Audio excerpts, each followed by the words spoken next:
ladies and gentlemen. Good morning. How many of you have been to this wonderful Gateway Center before? Can you hear me? It is such a pleasure to be here, and I hope that all of the business people, I know there are many corporate people here, there are many small businesses. I hope that you will get to enjoy and learn about this Gateway Center and the wonderful opportunities this building and Westchester Community College provide for our community. It's a real treat and something in Westchester for which we should be very, very proud. I'm Marcia Gordon, and I'm the President and CEO of the Business Council of Westchester. We are a proud partner in this Westchester Green Business Challenge, and you'll have an opportunity to learn more about the challenge and more about our program today. But there is a real commitment between the business community, the Business Council of Westchester, Westchester County government, and private business, and we're very grateful for the sponsorship and support of Con Edison, Sandy Miller. Thank you so much, and a member of the Business Council Board of Directors, and Con Ed is the sponsor for this event and this series. We could not do it without you. So we are here to really talk to you, educate you, learn from you, share best practices about green and about sustainability. And I know you will meet the people who today is really focusing on corporate Westchester. And I'm very proud to have two of our board members here from Verizon and Nokia, and two of our other great corporations here from Atria Senior Living and Swiss Re. And so you're really in for a treat. I do want to take this opportunity to introduce Peter Harcum, who is our Westchester County legislator. Thank you, Peter, for your support during all of these, and thank you. And I know you will also meet Danny Glazer, who coordinates us so well, and I know you all get emails from Danny, and Neil Cutler, and Scott Fernquist. Just one word about the Business Council, and I could say many. But I hope that you all know the Business Council of Westchester. This is one of the many services that we provide to the business community to help business communities learn, to help businesses grow, to connect businesses, and to provide services. And so if you aren't a member, please visit us at westchesterny.org. I don't know if anybody is ending their day with us also at the Right Town Hilton. We do have a membership event tonight called Circles of Influence, so please feel free to attend if you would like to attend. And it's my pleasure to now introduce Professor Michael Priano from Westchester Community College, who's going to talk to us about the college's sustainability efforts.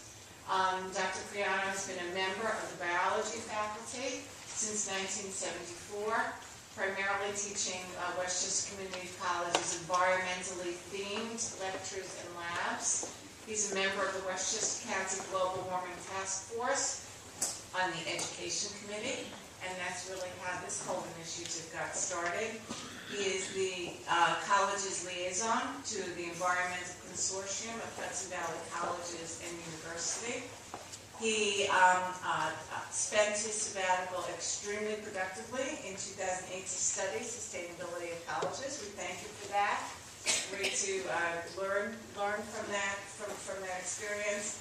And he's active in wetland protection and consulting. Danny, have I left anything out that I'm supposed to do?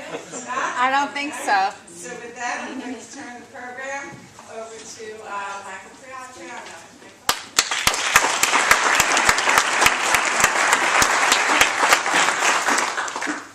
Well, good morning, and on behalf of Dr. Joseph Hankin, President of Westchester Community College, welcome. Welcome to the Gateway Building and this wonderful auditorium. Having worked with the Global Warming Task Force in the past, I just think it's fantastic that there's this partnership between the government and business in the county. And I think the models that you folks will be creating, I know you've been meeting and you continue to meet today and in the future. These models that you create will lead us towards sustainability in this century, and I think it's fantastic. My job is just to give you a little bit of an overview as to the kinds of things that we're doing at Westchester Community College in operations, in our non-credit programs, and some initiatives, some new curricula that we're developing, and the ways in which we're currently trying to infuse sustainability into a variety of curriculum. Now, this is a busy slide, and I'm not going to go through all of this because we're doing quite a lot in terms of operations, everything from obviously this now gold certified building to things such as recycling of photocopy printer materials and paper and composting of our leaves. Recycling has been done for quite some time here. We have a native plant center that's expanding their role on the campus. So we have some demonstration products relative to photovoltaics and solar and thermal collectors. I would add, and it's not on this slide, is that we've just rolled out an initiative to reduce the number of student vehicles coming to class through the campus on a daily basis, and that's the Zimride program. And I think already in the first 2 or 3 weeks of allowing students to register, we've had over 220 students to do that. So that's fantastic. On the non-credit side, first of all, led by our continuing ed folks, Morris Glusker and Albert Spence, and a crew of people that really have been creating a leading effort relative to the non-credit side.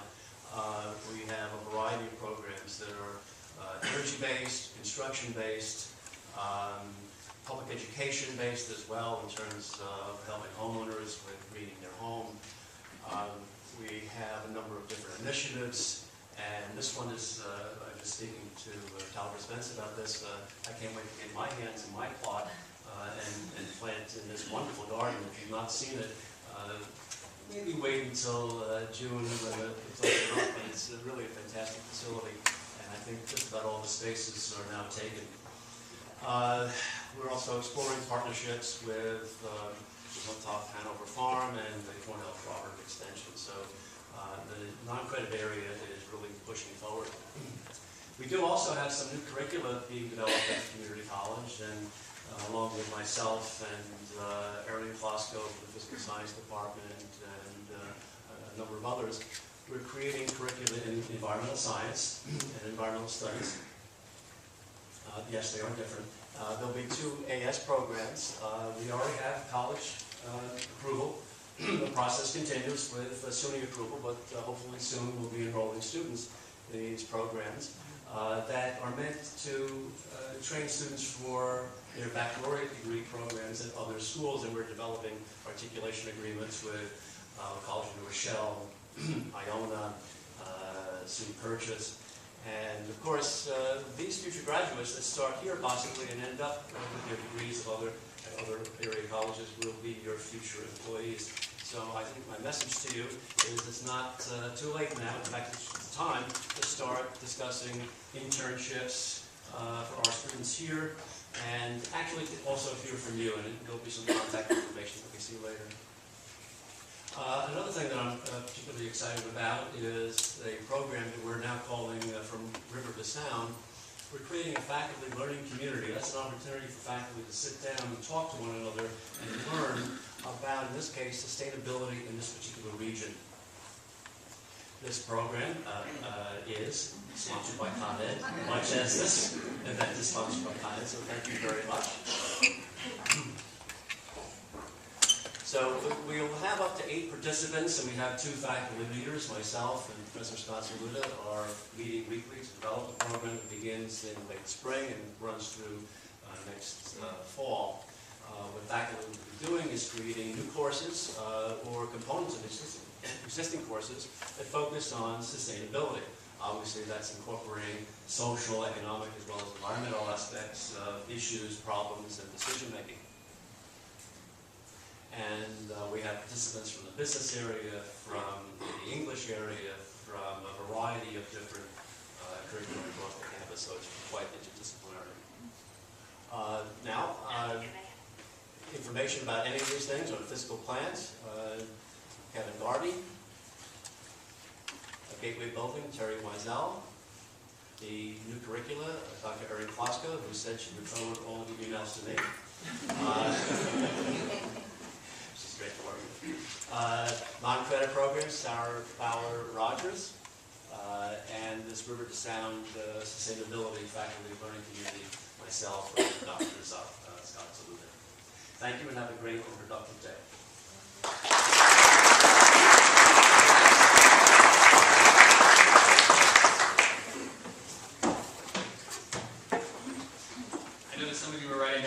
Just a quick note, we're going to have all these presentations available on our website after the program, so no need to scribble anything down.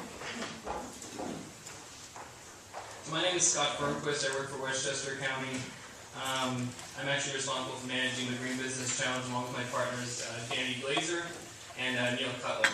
So before we delve into today's topic, I just wanted to sort of set the stage and give you a little bit more information about the program.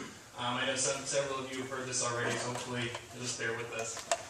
But just to start with the visual, I wanted to show you sort of the green map, what it looks today. Actually, it's even more green than this today. This needs to be updated. But all of these dots represent companies that have made a commitment to join our program, or companies that we've identified as local providers of green products and services in Westchester County. Our vision, of course, through this program is to make this map entirely green.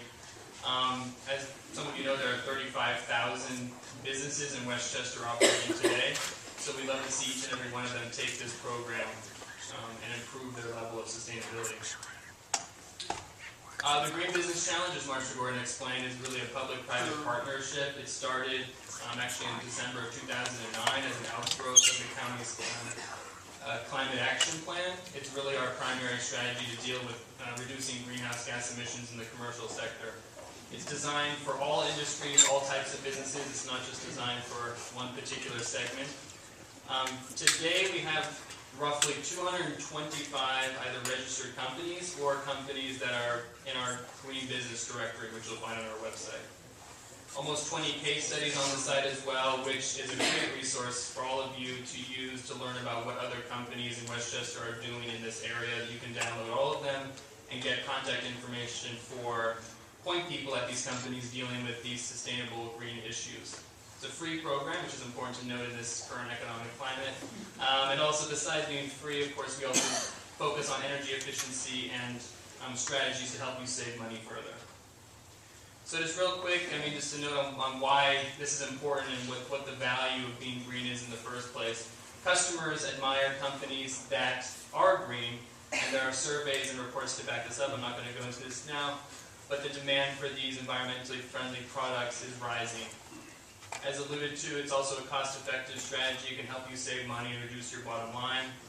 It also helps you attract and retain the best employees, especially young people who are just entering into the job market. They've clearly identified through different Monster and other surveys that it's important to them to work for a company that has these principles and values the environment. It also signals that you're a progressive business and that you're ahead of the curve, hopefully. And it also obviously helps you with your public relations activities. So just I want to show you, we'll go through these slides of logos, basically just showing the types of companies, or the actual companies, that are registered for our program currently. So we have technology companies, hotels, restaurants, energy companies, corporations, manufacturers, retail companies, home-based businesses. And these are companies that have registered and are active participants that have submitted a scorecard, which I'll tell you about in a second. And this list, of course, is always growing, and these logos are also found on the county's website, on the Green Business Challenge website. So this is the website. You can visit at westchestergov.com/greenchallenge. This is where you can register. We have a number of pages, about 50 pages right now, describing what the program is, showing the checklist, which is the same information you'll find on the interactive scorecard that you receive as soon as you register. This is used to measure your baseline performance and help you improve your operations in terms of sustainability. Green Business Case Studies is referred to, who's participating, There's a directory, as I said, you can download, it's free. You can also be listed there if you're a green vendor. Sponsorship opportunities is something that we really want to emphasize.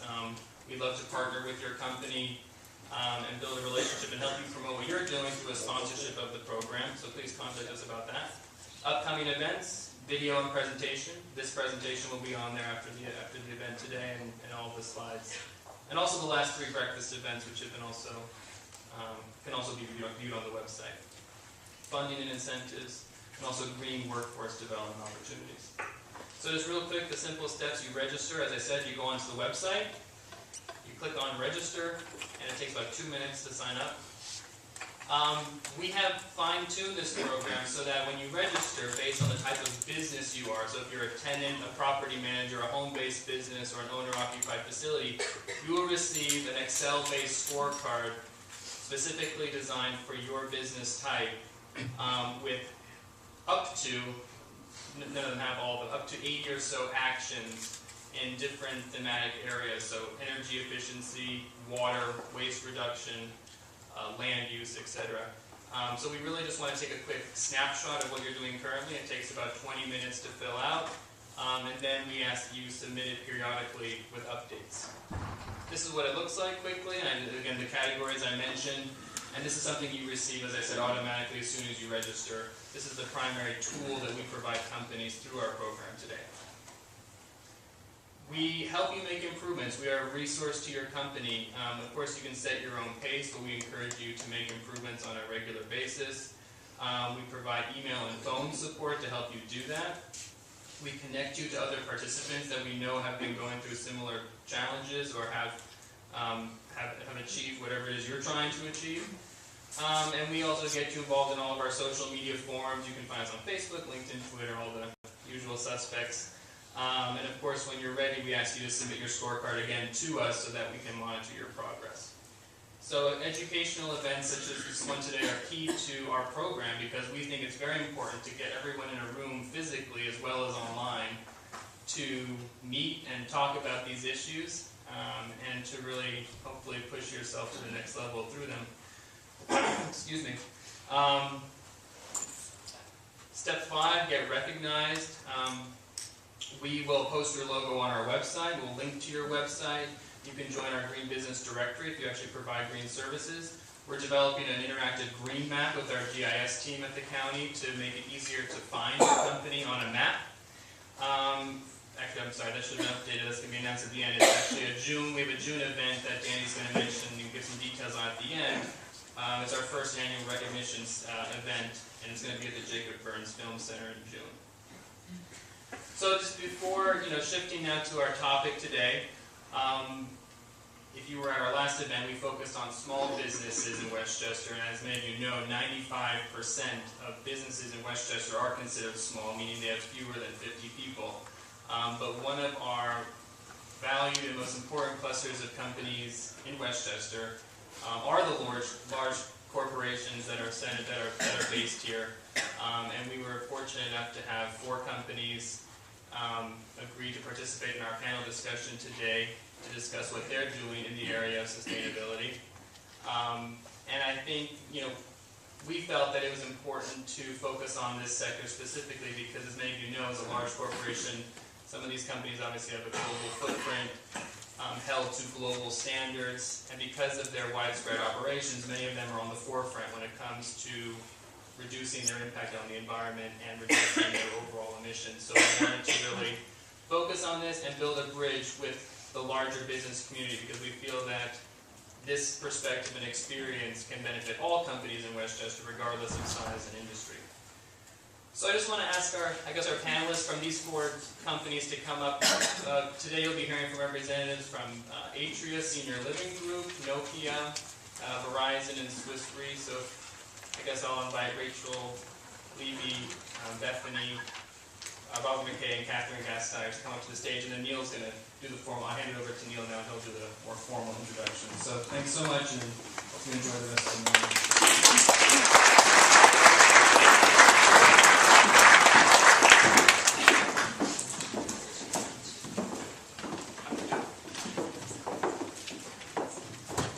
Thank you.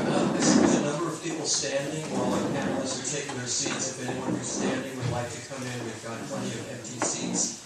You certainly can sit down. We've got another 40 minutes to go here, and you may be more comfortable sitting and standing. So anyone who wants to do that, please do that now. We have a very distinguished panel with us today, and each of them are going to make a short presentation about what they're doing at their facility and at their company overall regarding sustainability.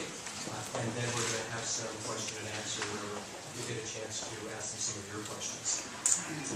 First, I'd like to ask Rachel Levy to come out. Rachel is the Regional Sales Manager for Atria Senior Living in upstate New York. Rachel has worked for Atria for 7 years and been in the field of senior living for almost 2 decades. Her newest community, Atria on the Hudson in Ossining, New York, will be the first green senior living community in Westchester, and they're seeking LEED Silver certification, so good luck with that. Atria Senior Living is the 3rd largest provider of senior living options in the United States. Rachel?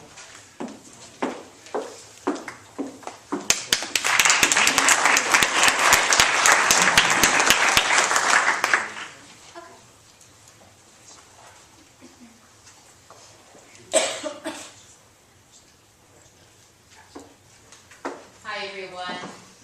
I'm the booth outside with the truffles that nobody took. I will bring containers, so please feel free after this to take them because our chef really did a great job with that. I'm Rachel Levy. I'm the Regional Sales Manager for Atria Senior Living Group in Westchester. And I'm here today to talk to you about our newest property in Westchester County, and that's Atria on the Hudson in Ossining. We are seeking a Silver LEED certification for this property. And when we open, we will be the first green senior living property in Westchester County. Atria Senior Living, just some background about us. We're the 3rd largest provider of senior living options in the United States. On a local level, we have 4 Atria properties. We have Atria on the Hudson, Atria Briarcliff Manor, Atria the Woodlands in Ardsley, and also Atria Rybrook. When we open up Atria on the Hudson, it will become home to 122 residents in Westchester. And we're going to be providing independent, assisted living, and memory care options for them. So I think it's important, oops, I forgot to show my slide. That is where we are. I think it's important that, as I start my presentation, that you know something about the history of the property. Atria on the Hudson was built in 1967 as a hotel conference center. Anybody remember the old Sheraton in the area? That is the property that we are talking about. Atria acquired the property in the fall of 2005. And when we acquired it, it was clear from the start that the building had significant issues. It had plant issues with the heating, the water, the elevators, and the electrical system. The community had basically outlived its useful life. So 3 years ago, we made the decision to renovate the community.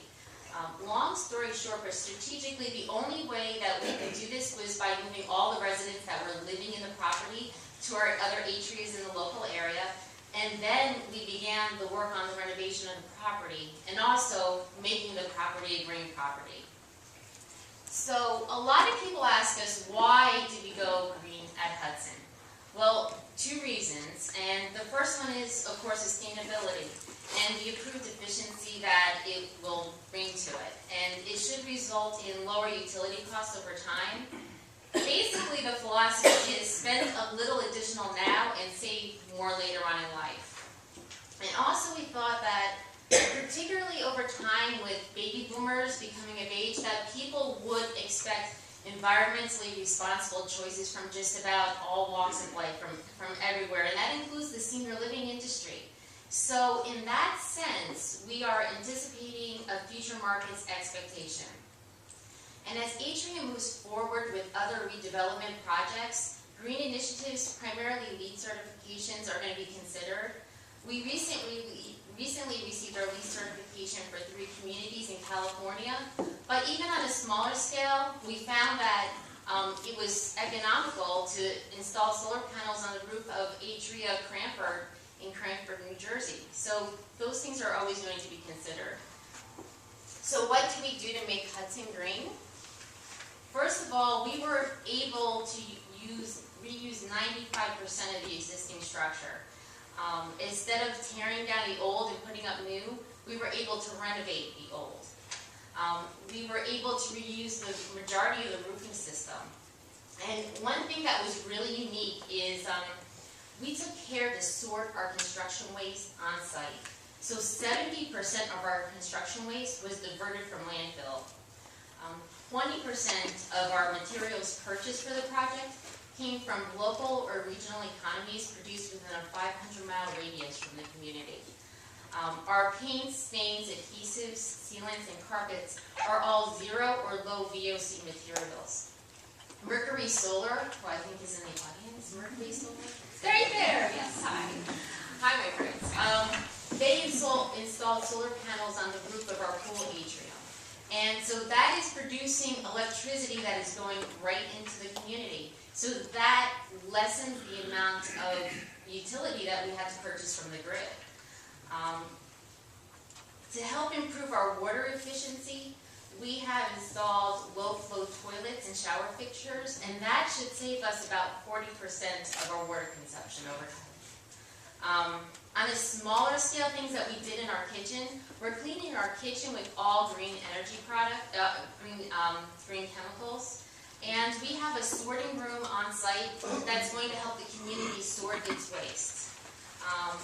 And as much as possible, we're using recycled products in our brochures and marketing giveaways. The little boxes on the truffles that I'm really trying to give to all of you, they're actually recycled products with soy food coloring for the coloring of the product. So hopefully now that will convince you to take them. And also, we're using green office supplies as much as possible. For our staff,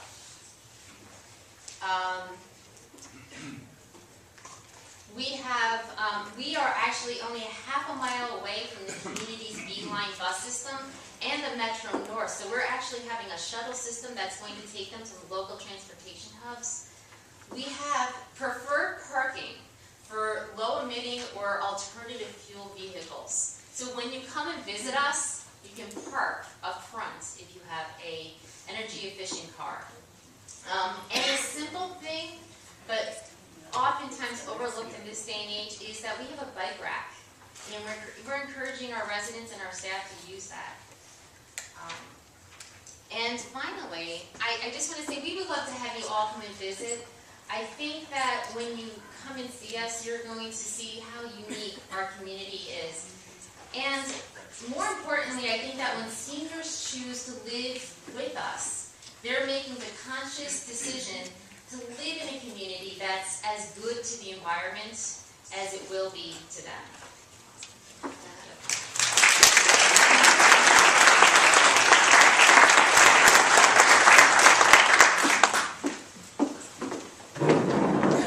Thanks, Rachel. It's great to see not only what your company's doing locally, but across your whole portfolio.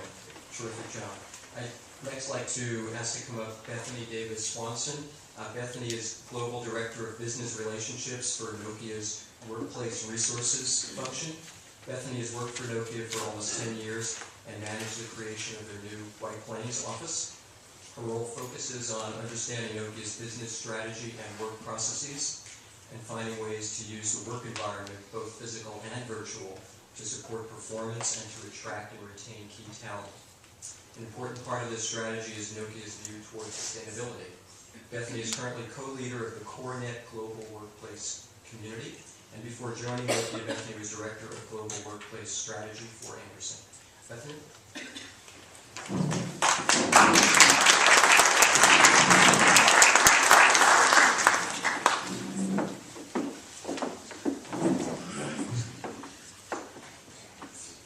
Good morning, everyone.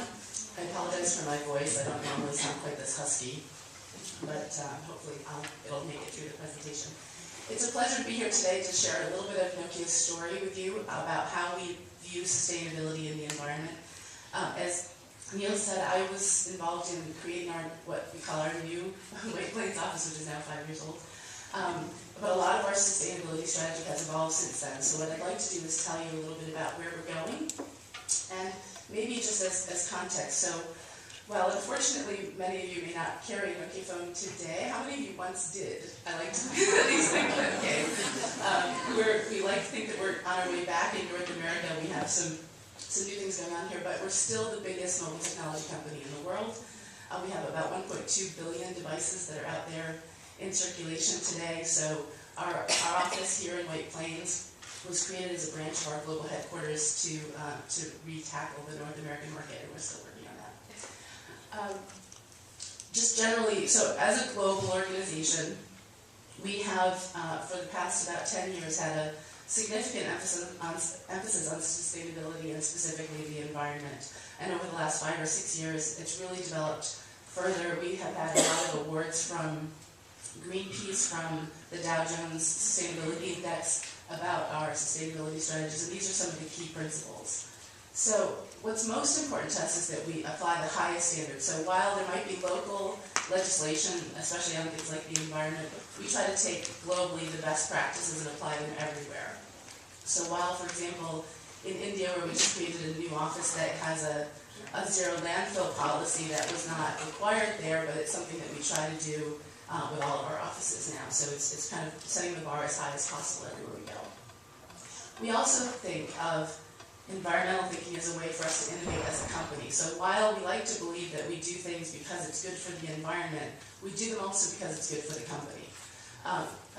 Case in point is we've been working a lot on packaging for our different products, and by reducing packaging size and materials, not only does that help us from an environmental standpoint and a cost standpoint, it also helps with transportation and our overall impact. So some of the examples that I'll show you today are not necessarily just about what we do here in White Plains or Westchester, but general practices that we think are good that might spur some thoughts for your own business and how you look at things. So one of my pet peeves when I receive things in the mail UPS is a huge box for a tiny little package, and you might think about if you happen to be a business that ships things, how many trucks you need to put those kinds of packages on the road. Life cycle thinking across the portfolio is very important to us. So we have a program called Design for the Environment. I'll talk in a minute about our products. But again, our impact as an organization, unlike a services organization, the facilities, so I'm in the Workplace Resources Group, which is our real estate and facilities organization. It's actually a fairly small proportion of our overall impact as compared to the use of our products out there in the world. You can picture over 1 billion devices in use. So life cycle thinking is important for us about everything that touches the products that we develop. And then we also provide green services, so ways for people to get more information. In this world of applications on your mobile device, we have a lot of apps now that are available that can help you to find the greenest producer of a product, for example, or places that you can go that are green certified as businesses that you can that you can become customers of, and other things like that that help our people to live our users to live a greener lifestyle. So in terms of our portfolio, and by this I mean our product portfolio, we've been working a lot. You can see the diagram on the right here, that since 2000, our products are now have 65% less impact on the environment as a result of some of the initiatives that we've been going through, such as using recyclable materials, helping them to use less energy, avoiding hazardous substances in our devices, those kinds of things. And you can see here on the bottom, one of our newest products, which is the C7, it's also known here in the United States as the Astound. It's actually coming to the market next week.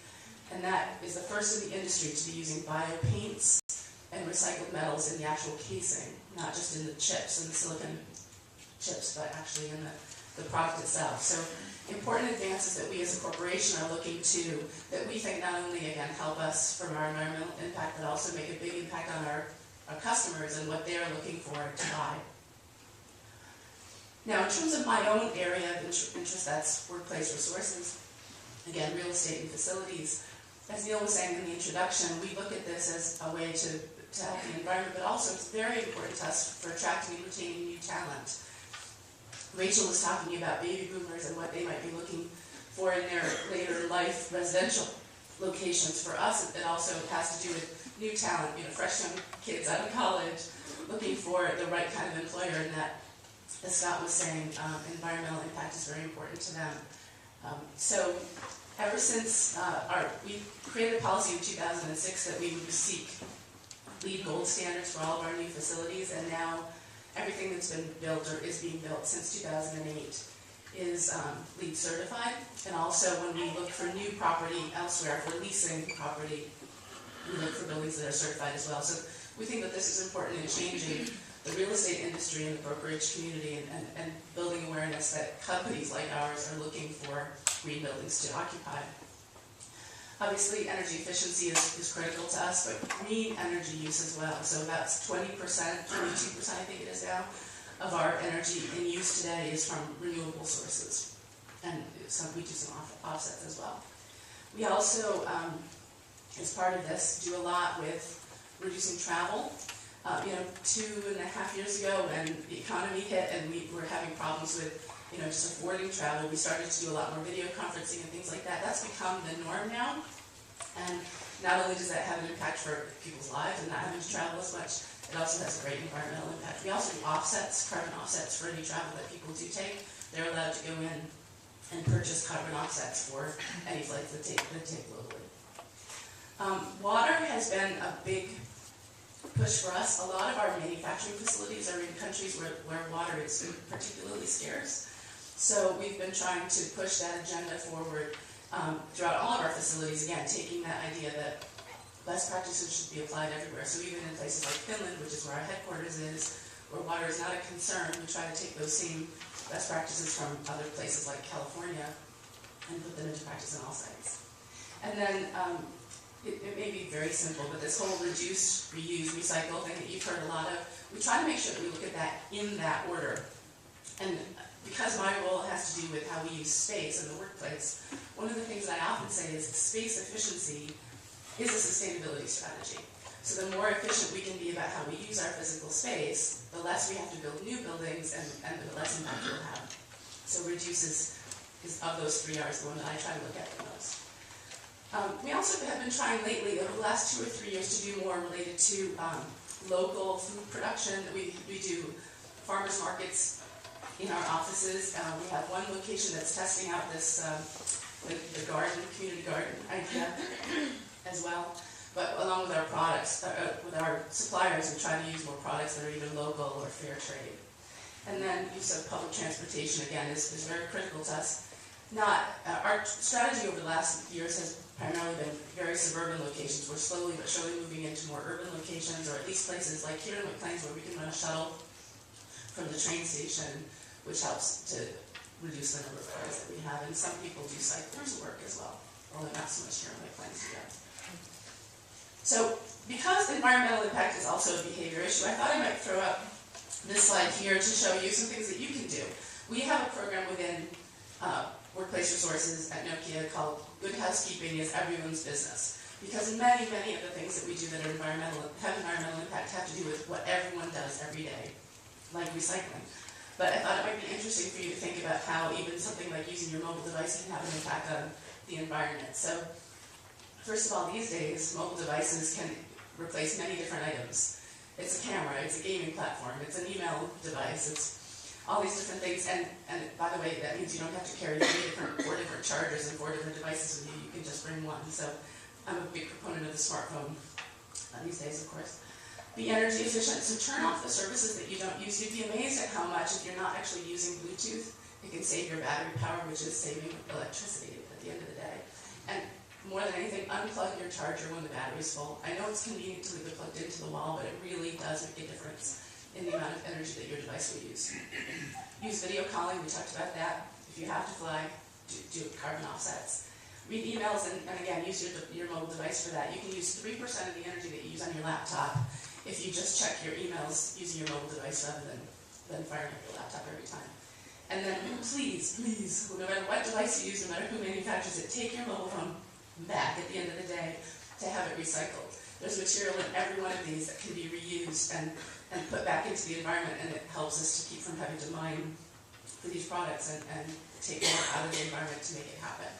So again, just a few thoughts, maybe more than anything else, to get you thinking about your own environmental impact, but hopefully it gives you a sense of the kinds of things that are on our minds at Nokia as well. So thank you very much.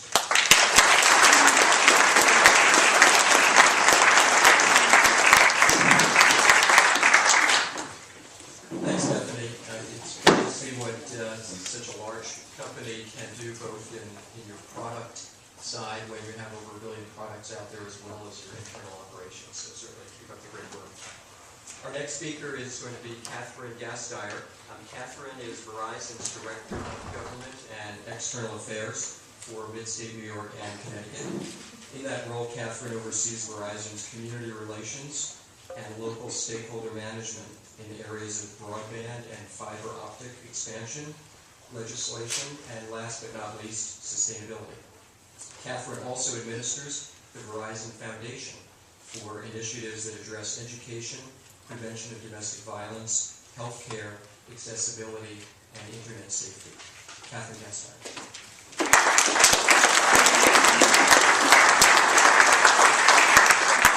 Thank you, Neil. Thank you very much. As Neil said, my name is Catherine Gasteyer. I'm Verizon's Government and External Affairs Director for Mid-State New York. Thank you, Business Council and the Westchester Green Team and Westchester Community College. It's a thrill to be here. I especially like this podium. Can I take this with me? It's nice and short. Usually I'm hidden behind it. But we're thrilled to be here. Verizon has been doing many of these kinds of green things for years. And in 2009, we decided to consolidate everything, and we've now got a green team, a sustainable organization within Verizon. Okay. And with that came a mission statement, which you can see up here. But what I want to emphasize on this slide is products, processes, and people. This is how we deploy our sustainability program. It's through these 3 platforms that we are able to bring a very broad and deep sustainability program at Verizon. We have found we can grow revenue, we can reduce costs, and still reduce our impact on the environment. You'll see this little logo at the bottom, join the network effect, reduce, reuse, and recycle. We have that logo on many, many different Verizon branding packages and vehicles and all over the place within our network. Just to give you a sense of who we are and why this is important to us, here in Westchester County we have nearly 3,000 employees. In New York State we have nearly 30,000 employees, and worldwide nearly 200,000 employees. We're a global country, over 150 countries, and we occupy 27,000 buildings.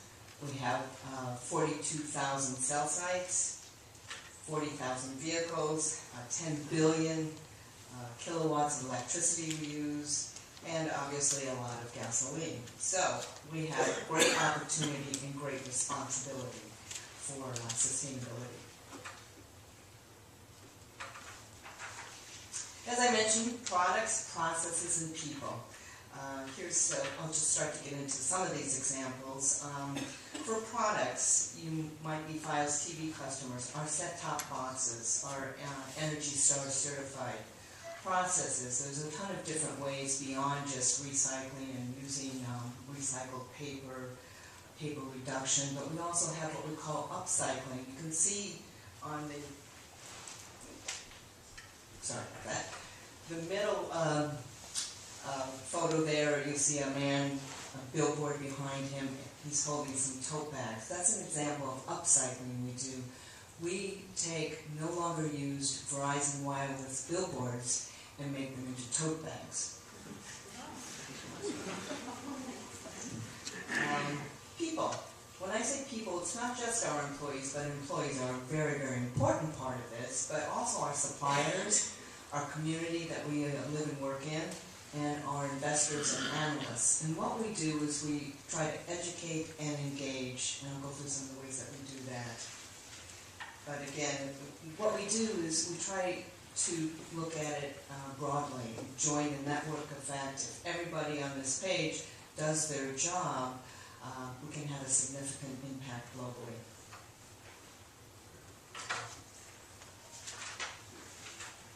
Products. Here's some green options for consumers. Let's see. 30% more energy efficient in our consumer homes with some of our Energy Star certified products and services. Green wireless mobile devices. Motorola's Citrus with our first carbon-free smartphone. first in the industry, and what that means is 25% of the phone is, the housing is actually recycled materials. Connected Home, this is a new product, a new service. We're partnering with software companies to bring to homeowners the ability for smart thermostats and home gateway controls that will allow you to monitor and impact your own energy usage.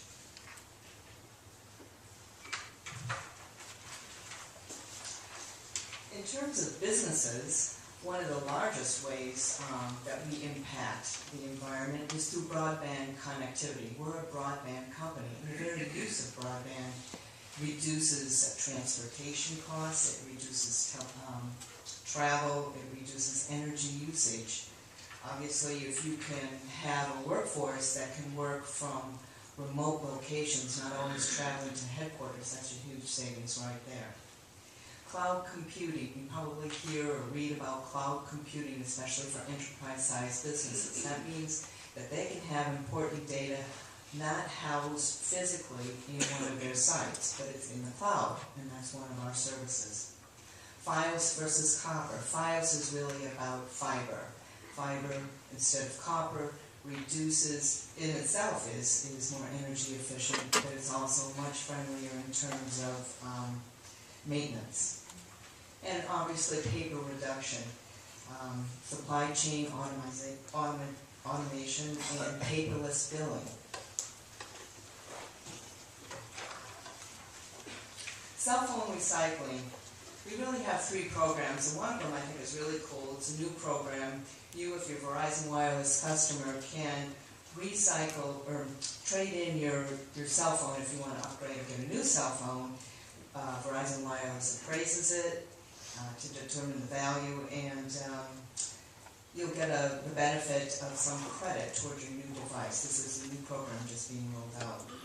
Many of you may have heard of the Hope Line program. This is the program where we assist domestic violence survivors and victims recycling used cell phones that customers turn in. You see our Hope Line boxes throughout Westchester County in government buildings, in grocery stores, and in our Verizon Wireless stores. We take those, we refurbish them, we plug in 3,000 minutes, and it's over 300,000 minutes that we supply free for domestic violence survivors. Finally, the e-cycle, the enterprise program where over 200,000 phones are collected for reuse or recycling.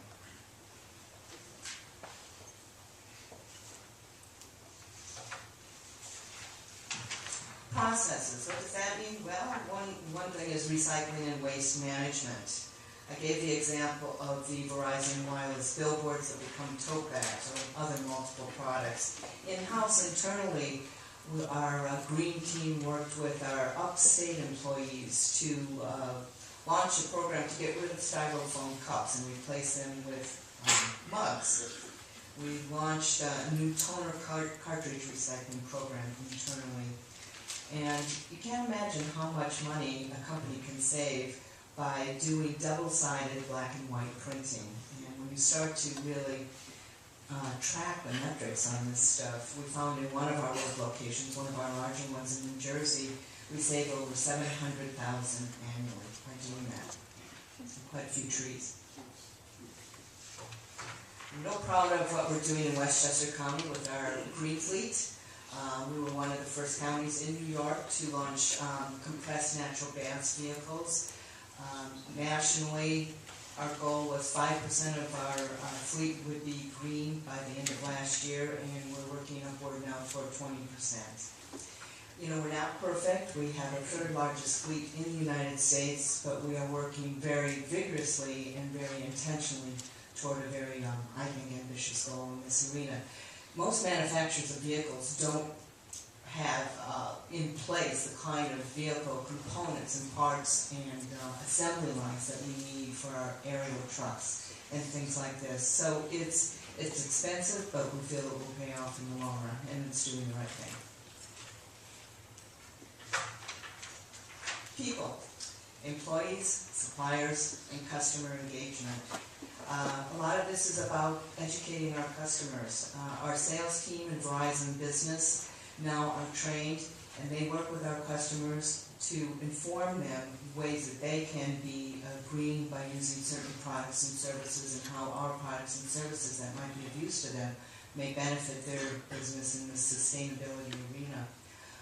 We're going to launch a new customer award program by the end of this year, recognizing a customer for this effort. Verizon's Green Team is one of the largest in the country. We have 2,500 employees now who voluntarily are part of the Green Team. What does that mean? Well, they engage in conference calls monthly. We all get a Green Team newsletter. They work in the communities in volunteer positions, such as community gardens and those kinds of things, and they share these experiences. Earth Day is coming up, a very important event. We have 20 events all throughout the country, many of them in community gardens that Verizon will be hosting. Supplier sustainability is very important. Most big companies work with suppliers like we do through RFPs. One or more of our requirements do address sustainability issues in the RFP. So it's something that we're demanding our suppliers get on board. All of this stuff has generated some awards. One recommendation I would make to any company that's moving into this area, small or large, is be able to track your metrics. It's important. It's important for employees to know. It's important for the company to know. But it also generates some rewards. Newsweek gave us 2 awards last year for our sustainability efforts, and you can see the chart there with some other ones.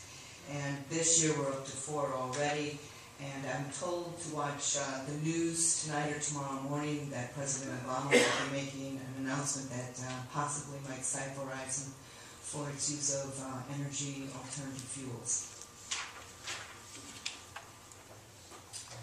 Here's just winding up our key sustainability objectives for 2011.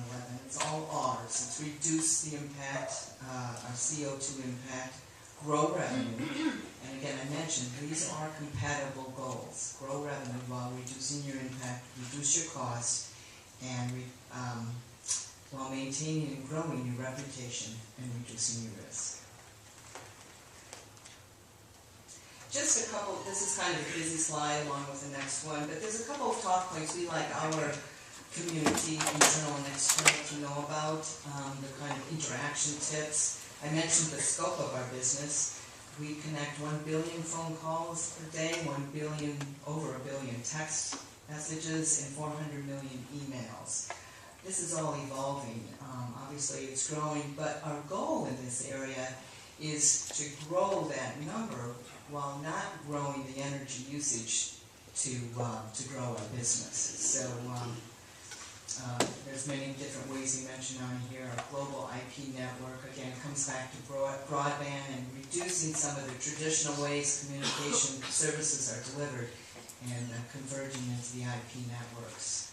I mentioned that our green fleet strategy, we have the 3rd largest fleet in the U.S.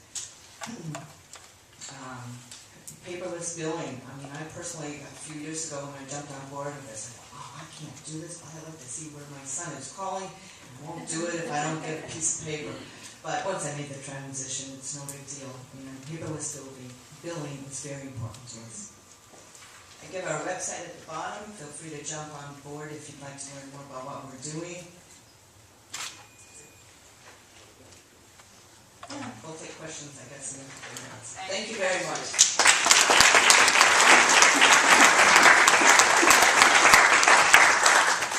Thanks, Catherine. It's great to hear large companies such as yours come up and say that reducing impact while growing revenue are compatible with each other. Certainly setting a great example as well. And now I'd like to bring up our final speaker, Bob McKay, Vice President of Logistics for Swiss Reinsurance, based in Armonk. Bob manages the internal support services, and his responsibilities include managing the outsourced services, including mailroom and copy center operations, teleconferencing, audiovisual projects, office supplies, delivery services, travel, and last but not least, again, sustainability programs. Bob has held management positions with Unilever, Affinion Group, Active International, and ServiceMaster. Bob McKay.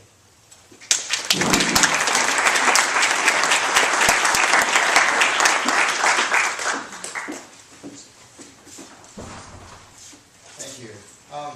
You ever wake up one day and figure out how did I get here, right?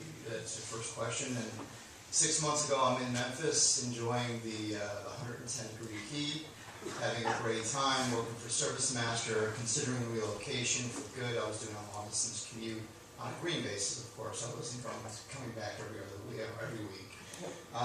But I was approached by Swiss Re to take this responsibility for logistics.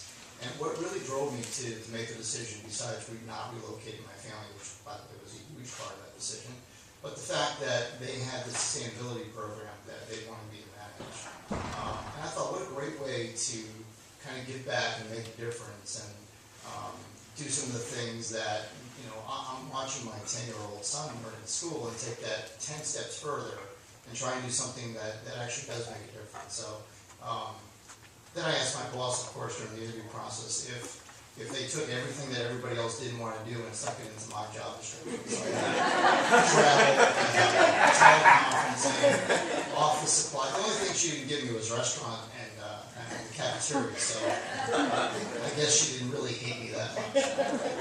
But anyway, I just wanted to tell you a little bit about Swiss Re.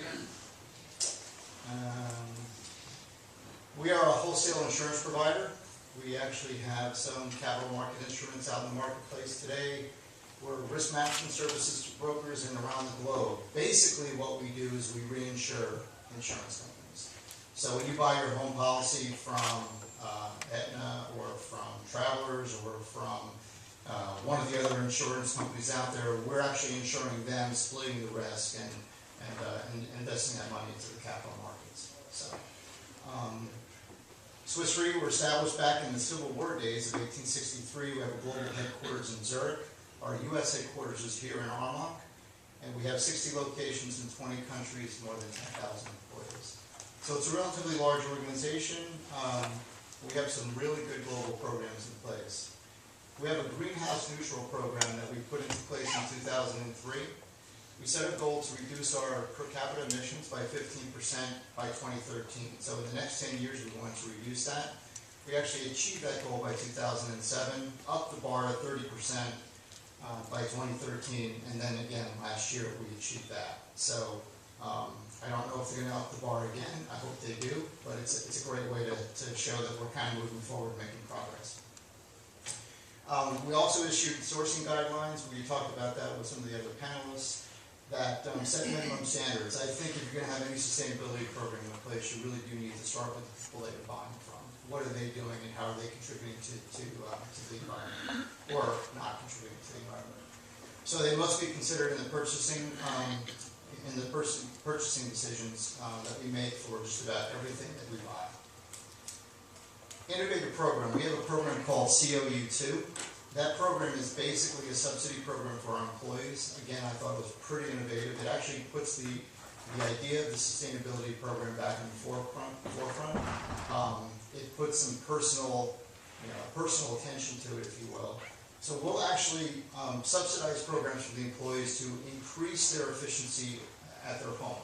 So reimburse them for Energy Star appliances, for home energy audits. We'll reimburse them for new furnaces, new heating systems, new cooling systems. We'll reimburse them up to $3,500 if they want to buy an alternative vehicle car or alternative vehicle.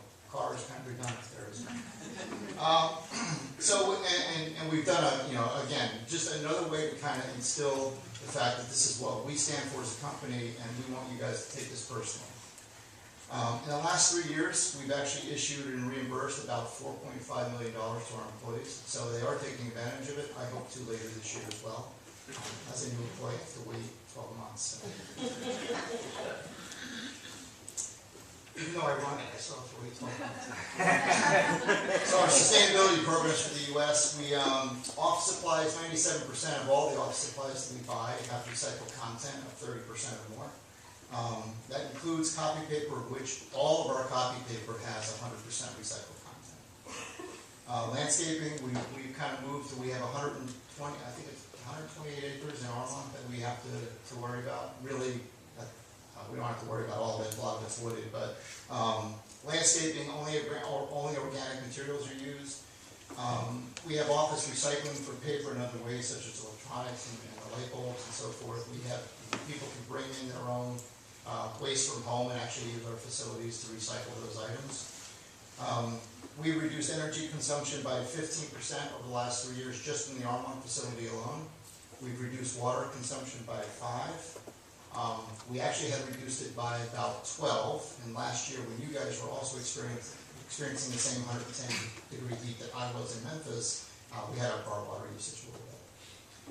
Efficiency products for water, we have the auto faucets, the waterless urinals, the electrics, we have some electric issues such as the sensor lighting and shades that actually help block out the sun and so forth, and off-peak reduction in energy use.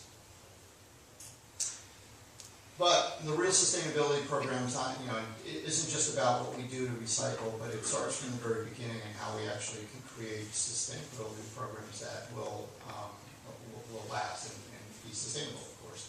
So over the last few years, we've actually placed a special focus on innovative solutions to the marketplace, where we can actually make a difference in emerging countries.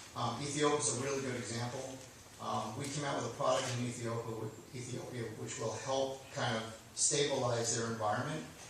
It'll teach them how to farm and how to find their raw materials. We had 1,200 people buy insurance policies to kind of stabilize that risk the first year. We had 3,500 the second year, and this year we'll have 15,000. So what we've done there, again, try and push it back to the very beginning and create solutions that will help people live a better life and push that forward. So our portfolio of investments have actually grown to about $750 million now, which actually is in fields such as alternative energy, water, resource efficiencies, carbon emissions, and of course, agriculture and forestry, which we sort of just touched on. That was it. I think and I don't look too bad, do I? I mean, my arm healed well.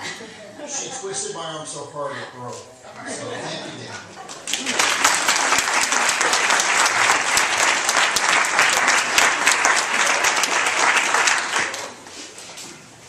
Thank you, Bob. It's great to see what yet another worldwide organization is doing, and one that has the resources to look at this with many heads from many different parts of the globe and put together a great program. Even that outreach to your employees for things they can do at home, terrific.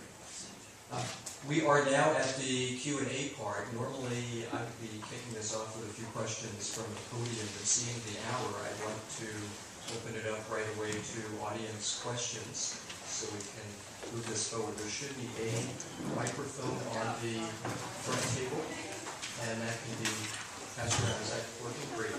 Okay.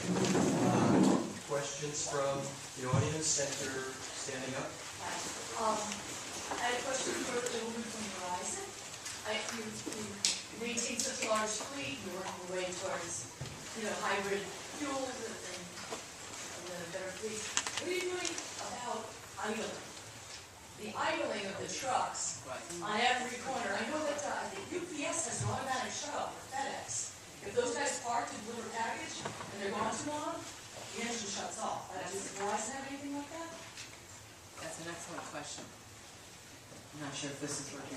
Yes, I appreciate that question. We do have an employee policy on idling, and I'm not sure exactly how it compares to FedEx's and the others, but we're just like those companies that have a large fleet. We do have idling policies. With the automatic shut-off?